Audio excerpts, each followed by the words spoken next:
And kicking off the card, we got the OnlyFans Fighting Championship, Shauna Bannon, Elise Ardelean, and Shauna Bannon was undefeated. She had some hype coming into her debut against Bruna Brazil, but I feel like it was a little bit overhype, and she took that loss in the UFC as a favorite. Now she's a big favorite again.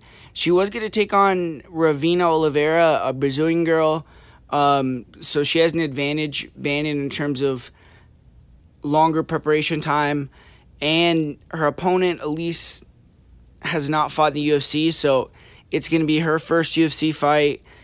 She is on a win streak, but if you look at her record, her wins are against really low-level competition, so it's hard to really gauge much out of that.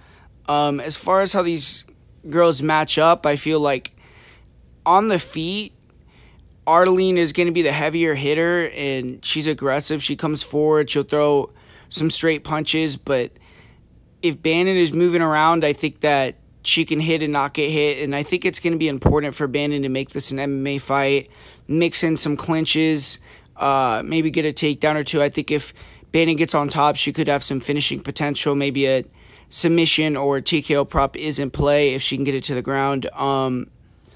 And I just slightly lean towards Bannon being the better overall fighter. I feel like Ardelean, she's never beaten someone even of Bannon's level, and whenever she's taken a step up, she hasn't looked good, so it's hard to trust her, especially coming in here on relatively short notice in her UFC debut.